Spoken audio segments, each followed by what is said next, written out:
Was I Rook think I need to B1 pull Rook that F1 game mate? up. It was. It most certainly was. It most certainly was.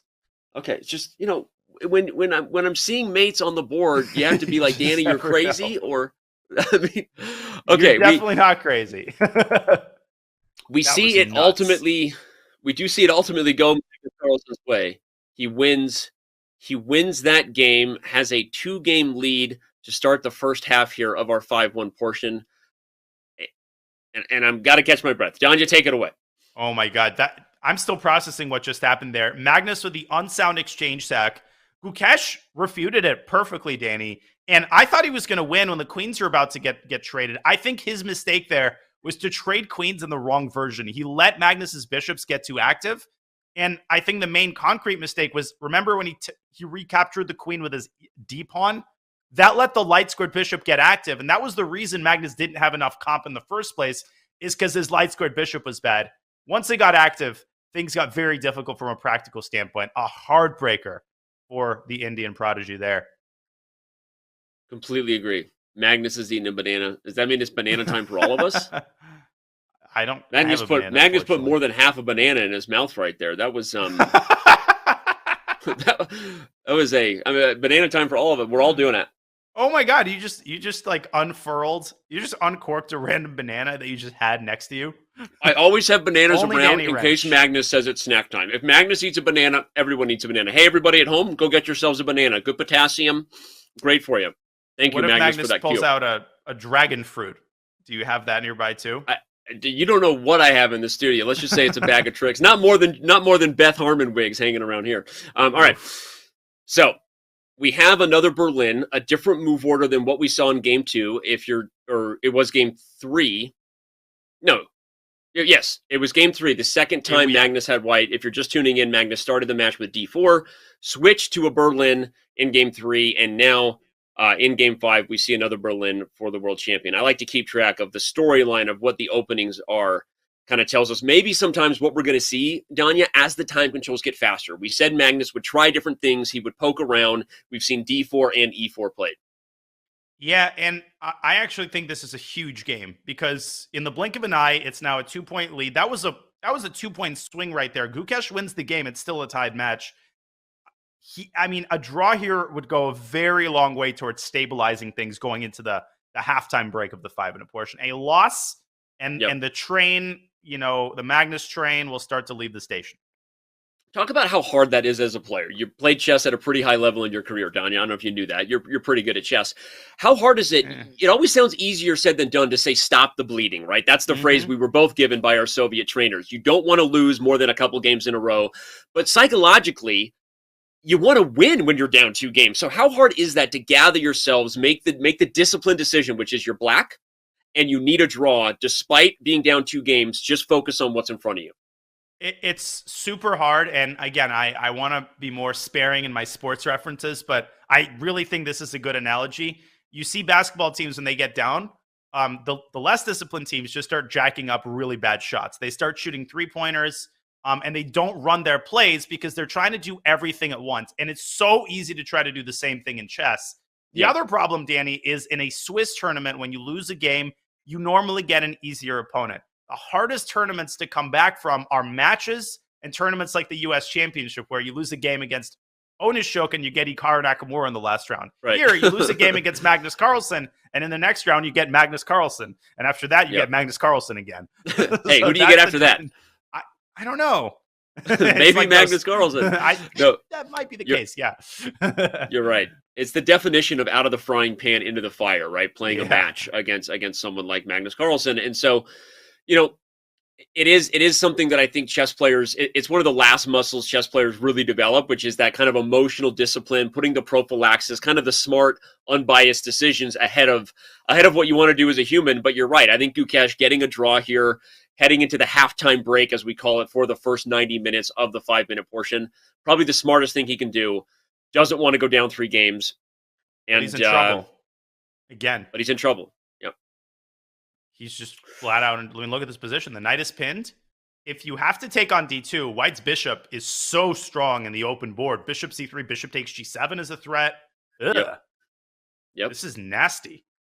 Yeah, the knight can't move because the queen on d7 is hanging. For those wondering what the pin is there, and that's a problem because bishop c3 is coming. Also, h4, h5 is on the agenda, where you start to Yeah. see white mounting pressure from both the king side pieces and the queen side pieces.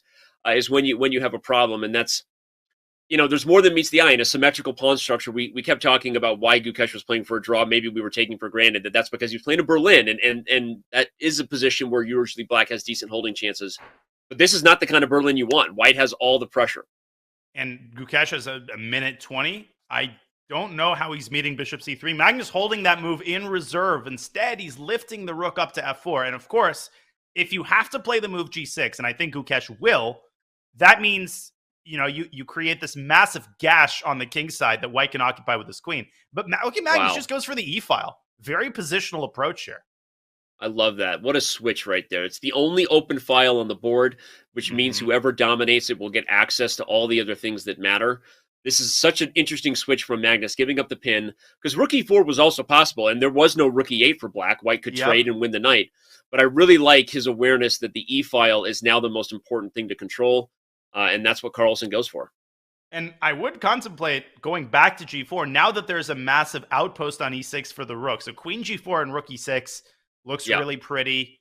Gukesh, of course, wants king f7 and rook e8. And if he can get those two moves in, that's the danger of hanging your hat on an open file. If that file is taken away from you, your advantage kind of evaporates. And the bishop ain't too happy all of a sudden. It's kind of staring at a bunch of black's pawns. So far, Gukesh defending pretty well. H3. It's funny. I was going to ask whether g4 was possible there for Magnus, because the knight didn't have any other squares besides h6. You could trade, shake and bake, and mom helped with queen e7, right? I mean, there was an idea there where, okay, he doesn't go for it, but whenever there's only one open file, I always told my students for years that open files are like commodities and that supply and demand are the principle that govern them. And so if there's only one, it's more valuable. So that e-file that Magnus is controlling is going to be the way for him to either, and he goes g4. So again, now there is queen e7 at some point. Yeah. There's also bishop h6.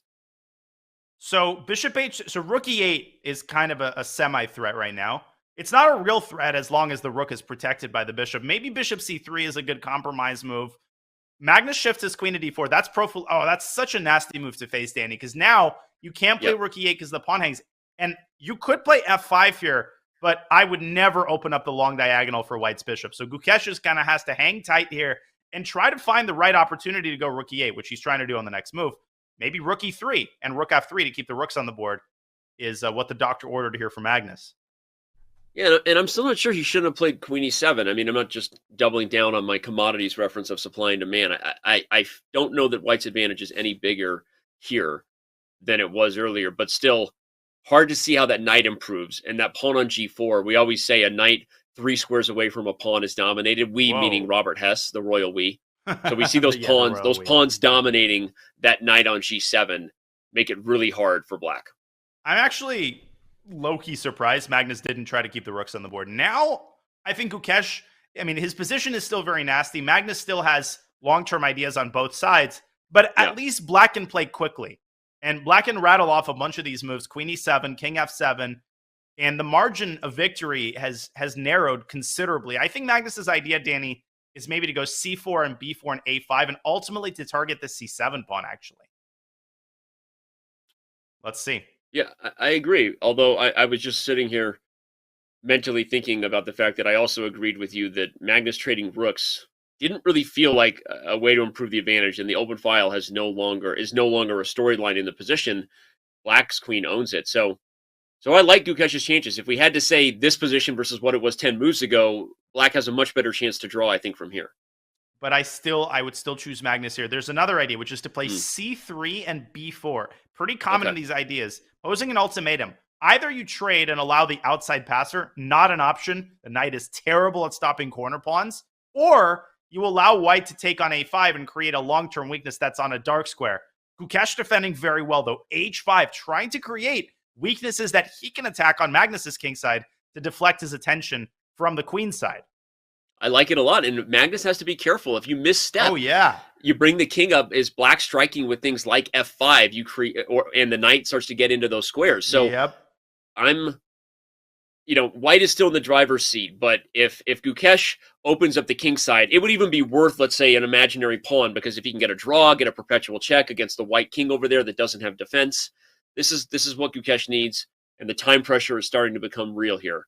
Yeah, Magnus trying to be as flexible as possible. He brings the king up to defend g4. I'm just worried that Magnus is going to find some way to complicate the game, and Gukesh with 17 seconds for the rest of the game. Again, we've seen Magnus win so many of these games in so many different ways. I think f5 and queen e6 check in response to knight g7 is very strong. He goes queen e1. That's interesting. He's flipping the script to the king side, threatens queen h4. Oh, but that was such a beautiful tactic. I think you take it. I'm pretty sure you trade, and then you go g5 to restrict black's knight completely. I think your move f5 was better than Magnus's queen e1. I agree. But if you take and play g5, I love where that bishop on c3 starts to flex on the knight. We always say bishops are better than knights when you have pawns on both sides of the board. We see the bishop dominant if you can open up that a1, h8 diagonal. Okay, so Magnus keeps the queens on the board, but now he's got problems with this d5 pawn. And if you have to go king e4, Danny, what you mentioned earlier, f5 check, maybe. I mean, it opens up the bishop. No, now he gives up d5 with check. Wait, now he's losing. What's going on here? He just gave up the most important pawn with check. He's running the king to the queen side. Oh, and it's still not over. It's still a 3-result game. Just don't take g5 because queen h8 is a mating problem. Now he's pinned himself. But here comes c5 and d4. Yeah, but the bishop slips in through the cracks, and c7 is now a huge. Oh no, Magnus infiltrated. Gosh. I think Magnus is winning this infiltrated. One. Here comes queen h7. No, he switched to the queen side instead. Oh, don't get checkmated on g7. Just shuffle your king. Don't mate yourself, Gukesh. He goes for a queen trade, but he's going to lose a bunch of his pawns on the queen side. He's going to lose. But king f5, and the bishop is blocked. The g-pawn's running. Who's faster? But the a-pawn is so much faster. The a-pawn is faster. The eval bar is evil. That's it. And says, a6. I'll answer your question, Danny. The a-pawn is faster, sir. I wonder which pawn is faster here.